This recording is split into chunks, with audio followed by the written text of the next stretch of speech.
j'en fais une. J'ai des ailes de poulet. Souvent on les achète déjà toutes prêtes, en fait c'est ridicule. Les ailes de poulet épicées, alors qu'il vaut mieux se faire ces petites recettes tranquillou. Moi je les ai pas encore notées les miennes, mais généralement je fais ça. Donc là j'ai mis de l'huile, ça se voit pas trop, mais il y a de l'huile. Ensuite, une cuillère à soupe de paprika. Donc c'est important de noter combien on met en fait. Tu mets une cuillère à soupe ou tant de cuillères à café, parce que après si tu tombes sur une super recette que tu adores, bah, c'est pratique de pouvoir la refaire. Et l'avantage de les faire soi-même, c'est qu'en variant justement ces fameuses proportions, je vais mettre un tout petit peu de curry. Donc là je saupoudre. Voilà, donc je sais visuellement, c'est à peu près une cuillère à café, encore une demi-cuillère à café. Des herbes, toujours mettre des herbes dans la sauce. Pourquoi? Parce que ça t'apporte des nutriments essentiels. Et acheter de préférence la meilleure qualité possible. Et moi j'aime beaucoup ce format en sachet, hermétique, vraiment très hermétique, qui me permet de garder les trucs le plus au frais possible. Bon, il y en a qui ont des méthodes de congélateur, mais j'ai jamais testé en fait. C'est ça qu'il faudrait que je fasse. C'est que j'achète mes trucs super chers, que je les mette dans le congélo et que je les ressorte. C'est trop de travail pour l'instant pour moi. Donc voilà, donc là pareil, j'ai saupoudré. Tu vois, c'est pas énorme. Du poivre, j'en ai un petit peu parce que mon chéri, il n'aime pas le poivre. Du sel, une pincée. Voire aucun sel pour ceux qui sont sensibles. Et puis voilà ma foi. Après tu prends tes ailes de poulet, tu les rinces.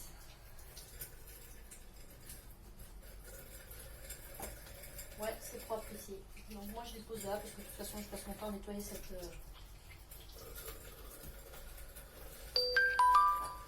Quelqu'un qui arrive. Chérie, client.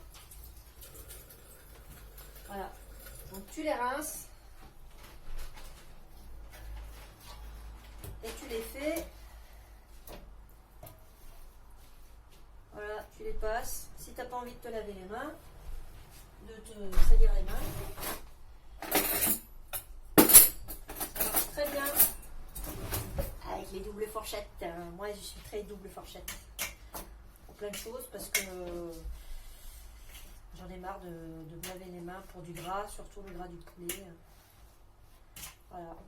Et là, tu vois, on dirait qu'il n'y en a pas besoin de beaucoup, en fait. Puis, tu n'as pas besoin non plus de les laisser mariner pendant des heures. Justement, si ta sauce, elle est déjà avec les bonnes épices, ça suffit. Après, si tu as envie, tu les laisses comme ça mariner, voire tu mets beaucoup plus d'huile, beaucoup plus d'épices.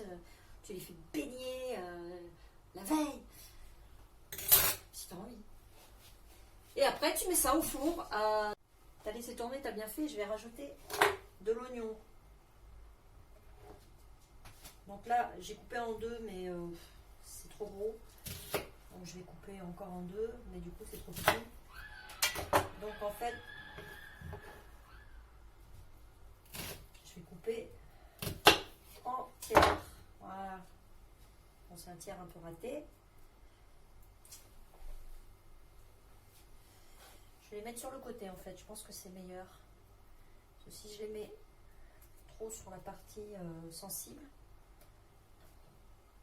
ça va brûler avant de cuire. Donc tu rajoutes en fait ce que tu veux. Tu peux rajouter des carottes. Tu peux rajouter... moi j'adore les carottes. L'avantage de l'oignon, de la carotte, de la patate, c'est que ça fait du sucre. C'est pas bon pour l'indice glycémique, la patate. Mais l'oignon, je pense que ça va. Tu peux même rajouter de l'ail. Alors l'ail, si tu veux le rajouter comme ça, tu le rajoutes. Je me suis pas serré la main, puis j'ai mis la main à l'œil, donc j'ai l'œil qui pleure. Tu le mets avec... tu Tu le mets avec sa peau. Sinon, il va brûler ton ail. Ou alors, il faut que, si tu enlèves la peau, il faut que tu attendes 5 minutes avant la cuisson et ensuite tu mets ton ail. Donc là, mon ail, il a germé là. Alors la germe, c'est pas très grave, mais c'est amer. Voilà, j'en mets 2. Et tu vois, quand je t'avais dit qu'il y avait suffisamment de sauce, regarde tout ce que j'ai fait avec.